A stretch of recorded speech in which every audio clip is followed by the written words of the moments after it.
Welcome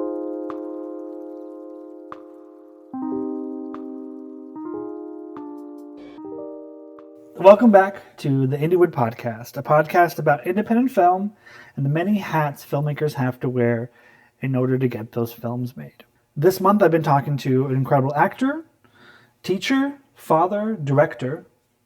I think we added one more hyphen while we were kind of going through these episodes. All around incredible creative, Wayne T. Carr. Thank you for having me. You're welcome. Thank you for coming back week after week after week. We're not recording these all in one go. We were just wearing the same outfit every time you come back. Consistency. It's funny you say that because I think this is going to be the kind of like nugget that we're going to kind of unpack here, because we've talked about your career. We've talked about this idea of legitimizing your craft and also using your craft in non-creative fields, like, being an actor and helping corporations learn how to communicate. Because you know what corporations don't do? Teach you how to communicate with your colleague as a human. Teach you how to do that. No.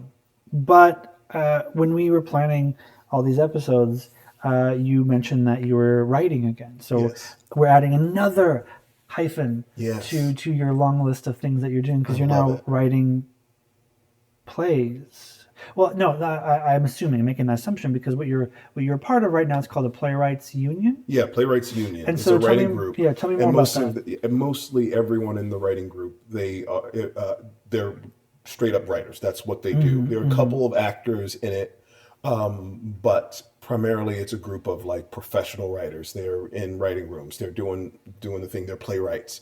And the pilot that I wrote during the pandemic in 2020 was the thing that got me into it, because you have to submit a writing sample. I sent that in, and I was just shocked that they were like, "Yeah, come join the group." I was like, "Awesome!" It was my first time writing for film, television, anything really, right? And it was good enough to get me in this group of very talented group of people. And so, that's been, and I've been trying to write ever since. And so right now, well, I guess let's start with this. Why did you want to write? Why did you, as an actor, having done all these amazing things, why were you like, I'm going to write now?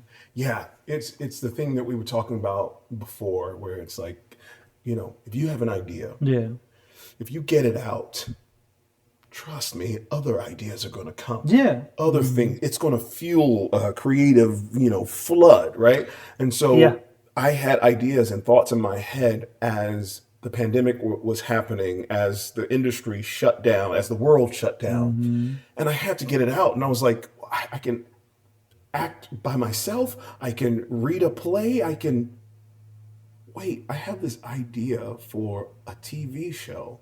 I've never really written a TV show, so I just started reading books, and I was like, "Save the cat," and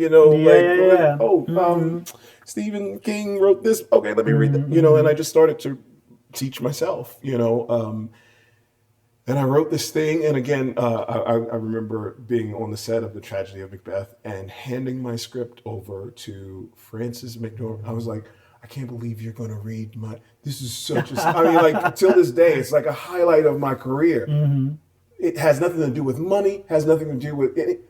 I was able to hand over my writing to her, and she read it. Also sent it to her manager to read, and her manager, who didn't know me from anything, just because they're together, sent me pages of notes. And I was like, this is great. This is incredible. And that's when I discovered that the hard part about writing for me is rewrites. Yeah. I think that's the big kind of crux for a lot of folks. But also I think, I always say this, like learning how to write is easy. I say two things. Learning how to write is easy, and everyone's got one script in them, right? Like everyone's got that story they're dying to tell, because it's just part of their, core. Yeah. They're a truck driver, so they can tell the story of the road. They're in the military. They can tell. Everyone has one story, no matter who you are. Two stories, that's when you become a writer. When you have two, you're like, okay, now I'm a writer. And then it's this idea of rewriting. And I think that's what throws a lot of people off, and why people give up is you write this thing, you write a first draft, and you look back on it and you go, okay, I have to change some things, and then you have to take a knife to it and you Oh have to yeah. gut it. Yeah. And It can't be too it's precious. a Yeah. child you've birthed with your Don't imagination. don't think of it like that. Yeah, Don't think well, of it like a child. Nobody yeah, wants to go in and cut no, up a child, right? Like so yeah, you have to look at it as a living, breathing organism that has to grow and has to yeah. change. This is literally me. I'm telling myself this. I don't know what will work for other people, but that's what I learned from my experience. I was like, oh, okay, this grand idea that I had, I can't make it a baby. And that's what it was. Yeah. It can't be my baby. I have to allow it to grow, similar to my almost 4 year old child. I can't save her from everything. I can't prevent her from getting into little things or hurting herself, which I wish I could. I don't ever want her to bump her head or get a Yeah, no. scratch. I can't save her from everything. I have to let her grow, similar to the artistic life and writing. You have to allow it to evolve and grow and change. There was a I forget where it might have been on the pod, it might have been somewhere else where this artistic like concept of you have a piece of marble and then the art is within it, you just have to crack the marble off. And I think the same can be said for a page. You have a blank page. Yeah. On this page exists the exact words that need to be said. Yeah. You just have to find them in that space of white. You know what I mean? Yeah. There And was never a hat. yeah, exactly. Yeah. Yeah, to throw it back to Mandy Patinkin and episode two. Episode two, yeah, we're on episode three. Sometimes you gotta make it up and put in whatever you want to put in. But when you were writing these things for the Playwrights Union, you mentioned something about like I'm doing these things, but now I want to give them more life. I want them to be more outside of myself, outside of this circle. And you mentioned kind of like putting them on YouTube or putting them. Well, you mentioned putting them on YouTube. Yes. And so, tell me about this thought process of like you have these things you've written. Why YouTube? Why not make it into a short or a feature or a TV show and see why specifically kind of a smaller scale distribution exhibition format? Yeah, that's a good Yeah. one. I mean, Yeah. I feel like, I can share my ideas or my thoughts with people, and you might say, oh my gosh, no, turn that into a feature. And you might be right. What I've learned over my career thus far is that if I wait for the right thing, if I wait for the right time, I will continue to do that. Yeah. I will wait. If I have an idea and I go, I just want to get this out, it may not be the smartest thing. It may not be the wisest thing. It may not make me any money. It may not give me any clout. It may not do any. You might spend money I on might it. spend money. I might Yeah. whatever. Yeah. But just the thought and the process of writing the things that I'm working on, the writing the things that I'm writing, and creating these little mini-sodes that I was telling you about the other day. Well, let's unpack that more. So tell me about Sure. these mini-sodes that you have, and like really kind of, because I was like, no, stop.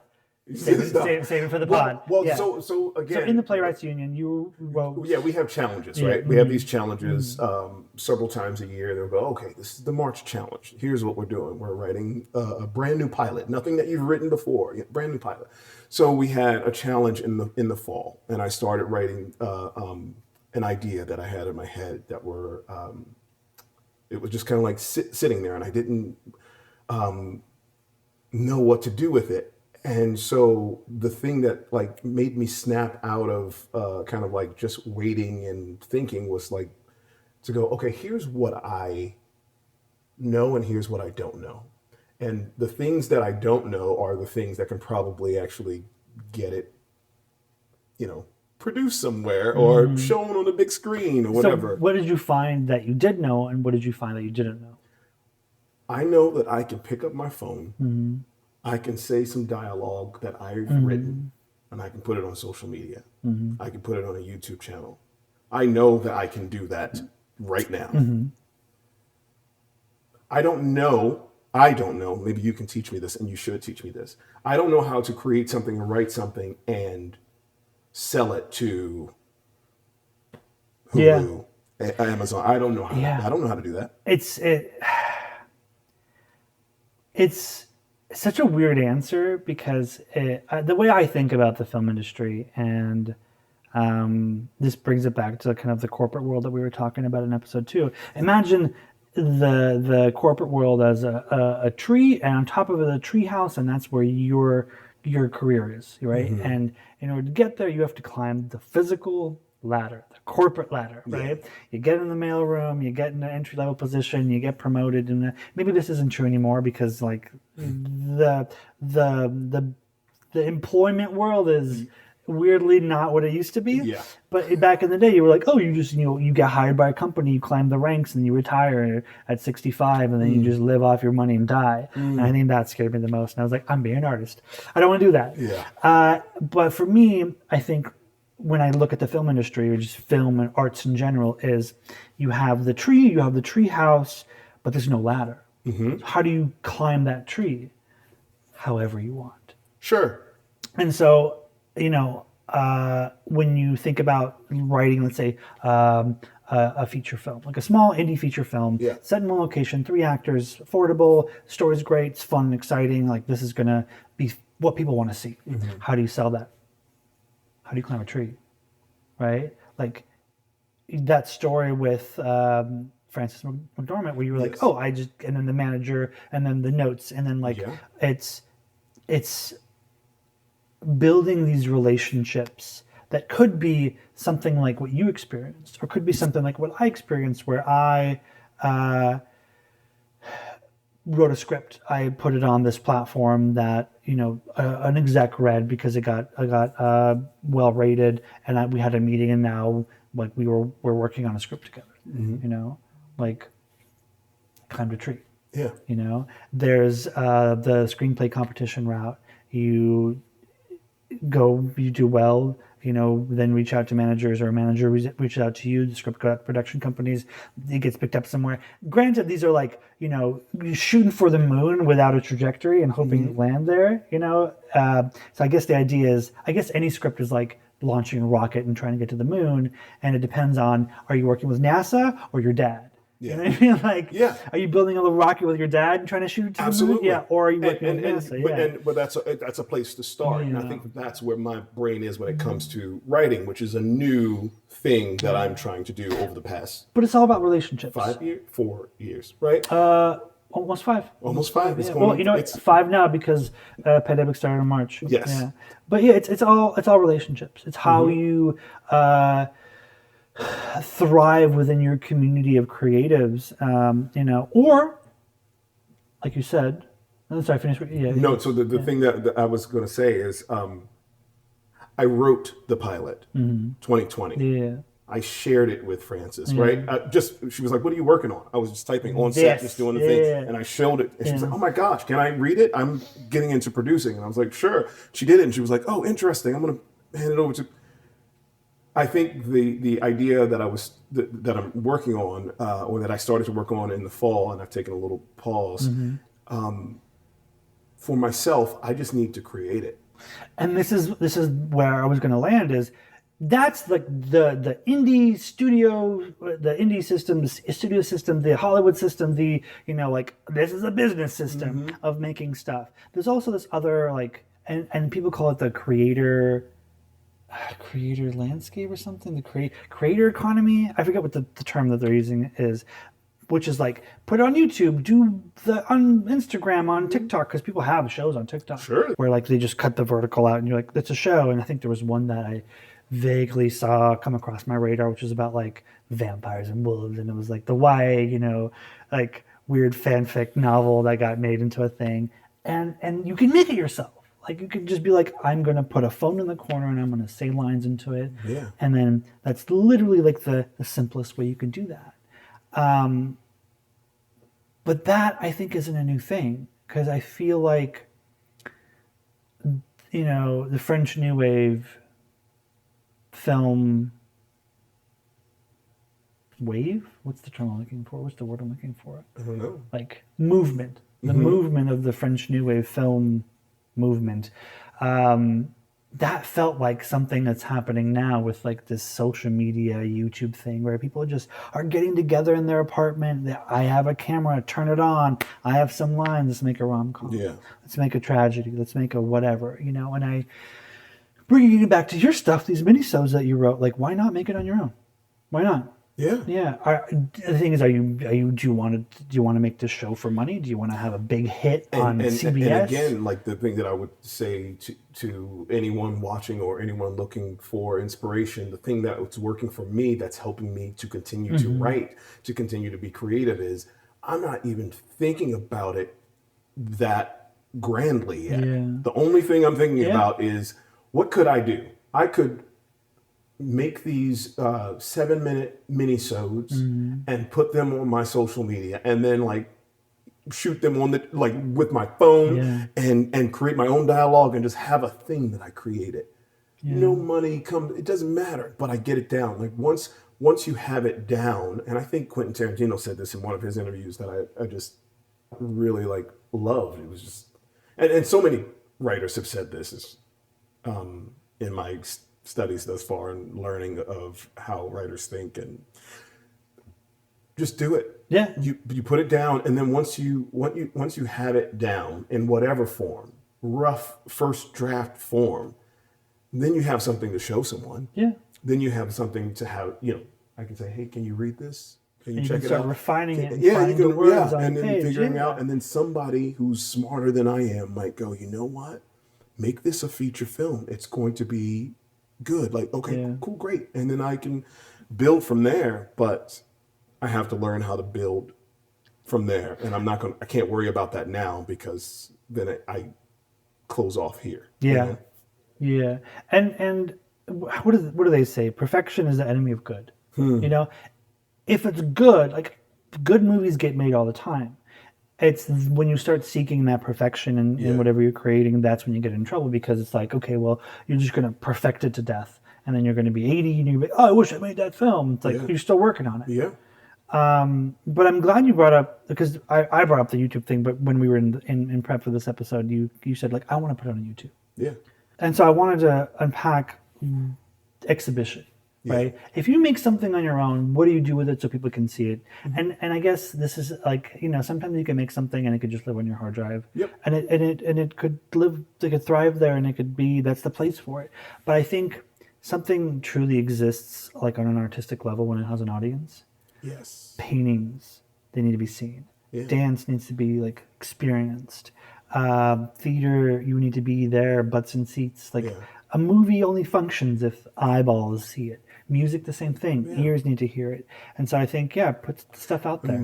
How many times have you heard, some writer, filmmaker, artist in general say, I've had this in my file cabinet, Why? This has been on a hard drive for 10 years, and finally it's getting made. Like so many people have like just created things or started to, and then come back to it, or finally someone is caught up to it and go, oh, let's do this thing. And you're like, yeah, I wrote that 10 years ago. That happens. It's not always the ideal time for that thing to kind of like happen, but for that artist, whoever created it, whether it's a painting or a writing or what music, etc., they needed to do it at that time. They did it. And so the thing that's not scary to me is just putting it up. Yeah. That's not scary to me. Just like writing something and creating it on the cheap and just go, okay, cool. What's scary for you then? What's scary is it's, I would say the scary part is I don't know what I don't know. And I'm okay with that in a general sense. But when I start to get into my head, I want to write this script, I want to create this play, I want to do whatever, and I want it to go to Broadway, or I want it to win an Oscar, or I want it, like my brain goes, well, I don't know that word. Because the tree feels too high. It's a really big tree to climb. And what I've learned from my experience thus far is I don't need to look all the way up. I just need to go. Yeah, it's that first rung. Yeah, and then you got to keep climbing. Yeah.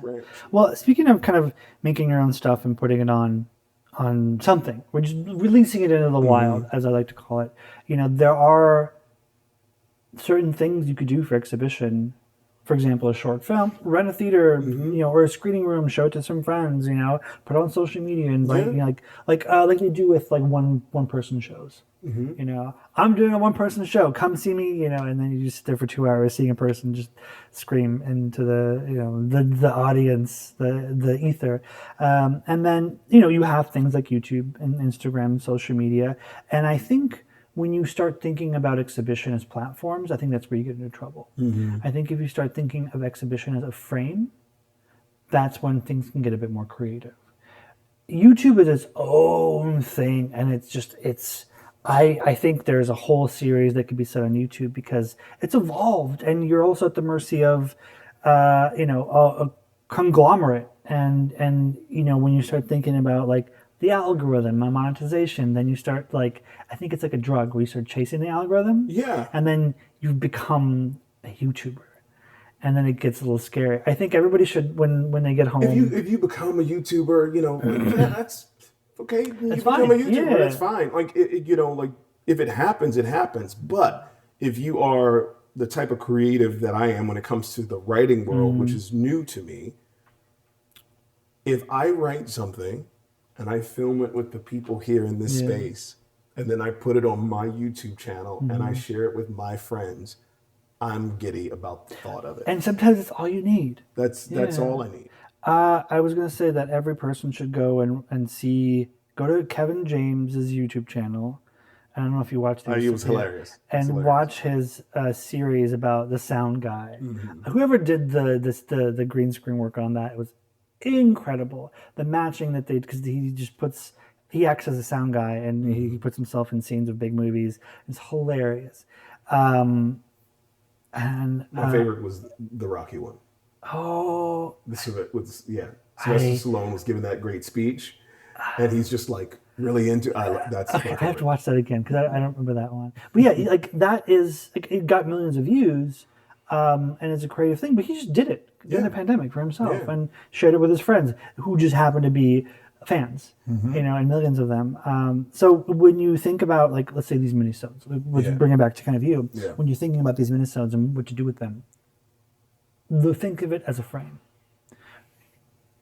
YouTube is like a 16 by 9 frame. It can be more widescreen, where you can fit more width into it. And that changes it because it feels more cinematic. It can feel more epic, I guess would be the right word to say. Let's say you choose Instagram, right? It's a whole separate channel that's apart from you, but it's just these scenes that you're doing.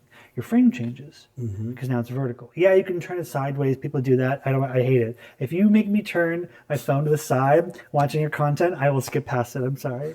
Good to Because know. Good it's to know. the frame is what it's supposed to be, right? Yeah, And that is different too because then you're more intimate. It's more yeah. here, and I'm kind of framing my face with my hands, or it could be something where it's a piece of dialogue, and you can start cutting people's faces differently in a frame. Because sometimes you like frame somebody up in a piece of dialogue, and like maybe like their head's cut off from the Yeah. top. But now because you're vertical, that changes as well. Mm-hmm.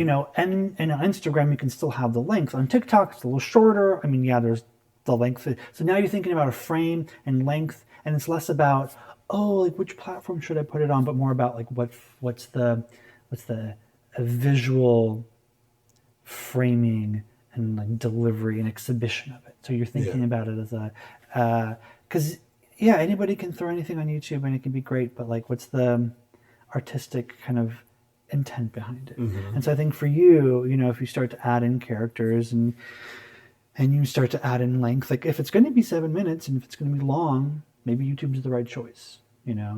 If it's something a little shorter and it's a bit more Mm-hmm. intimate, maybe there's two characters instead of ensemble, maybe Instagram. If it's just you, maybe TikTok. Maybe as we're having this conversation, someone's releasing some new platform Yeah, that's of going to course. be the hit. And yeah.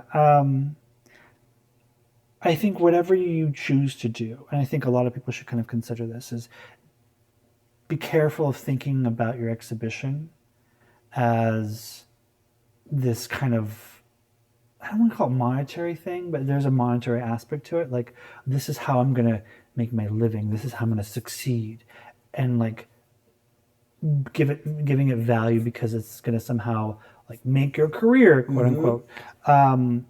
And start thinking about it as another extension of the artistic expression. Yeah. It's exhibition, Yeah. right? When people released on theaters, they did different aspect ratios because of formats and because of TV and because of like they were just trying to compete with TV and radio and like that's how we got these big frames and these big widescreen frames because TV was like a square and people were like, oh no, we got to do something different. How is your exhibition making your art different? Forget money, forget like views, forget whatever, forget the algorithm. Like you said, I just want my friends to see it. And sometimes that's all you need to start because then down the road, someone sees it, another person sees it, it blows up, it doesn't. You write something more. It's just a part of that cog of your creative life. Yeah. Yeah. Yeah. My a former student of mine, she's now a dear friend. She picked me up from the airport yesterday. Yesterday? Oh my gosh, yesterday. You just got here. off Yeah. stage and back home to Los Angeles And 2 days ago. she was, she's a young actress, and she was talking to me about. She was like, "Oh, I've been auditioning for these verticals," and I was like, "Verticals?" And she was like, Literally, "Yeah, in yeah. China they had this big thing where there are these apps that you can like watch this content on, and you get paid a decent amount of money to be a part of these verticals, but they're short format." And I was like, "Oh my gosh, really?" And so it was just interesting to hear her talk about that, and it's something that's new to me. I don't know what that is or how I feel. So I've started last night actually diving into what that means and what that is. And as you were saying with the frame, which is really intriguing to me, if you're shooting something vertical, like filmmakers like yourself, I'm curious what you can create on a vertical because it changes things. The one clip that I saw was it was like a Western or whatever. And so there was a cowboy up here and then a cowboy down here, but it was just the hat. And I was like, that's really cool. that looks really amazing. See, as we're talking, I'm getting inspired because I just like, let's do something together. And and the thing that came to mind was like, it's a series about conversation in doorways. And it's called Doorways. And that's your frame is doorway. Yeah. Because look, the possibilities are limitless. Absolutely. And I think on that note, we have to end and kind of tell people to, not focus, but explore possibilities outside of this like need for success. And so no, I would say to add to that though, whatever motivates you, because there are certain people who are like, this could be my big break. And if that keeps you active, if that keeps you going, I say go for it. If you're like, oh, I want to win that Oscar, I want to win Best Picture, great. If it keeps you active, it doesn't help me. I need to get to one branch and I need to not think whatever. And I can't think the grand scheme of things, whatever. I just have to take it bit by bit and get to the thing. That's what keeps me active. That's what keeps me going. I'm really glad you said that because I want to unpack that in episode 4. What happens when you look that high, when you're motivated by that target and you don't hit it, and you consistently don't hit it because it's too high. Maybe you'll hit it eventually, and maybe you'll get there. But how do you kind of keep motivated when you miss? Yeah. And I think we'll unpack that next week. Let's do it. Yeah. Wayne, thank you so much for chatting, for coming on the pod. Thank you for everyone who listened. I hope you got inspired to go make some shorts. Yep. Do it your way. Exactly. And then I will talk to you next week. Thanks for listening. Thank you for listening to the Anywood Podcast. You can find the podcast and anywhere you find your podcasts or on the CFA YouTube channel. From the CFA network, Cinematography for Actors is bridging the gap through education and community building. Find out about us and listen to our other podcast at cinematographyforactors.com. Cinematography for Actors Institute is a 501c3 nonprofit. For more information on fiscal sponsorship, donations, because we're tax exempt now, so it's a tax write-off, and upcoming education, you can email us at contact@cinematographyforactors.com. Thanks.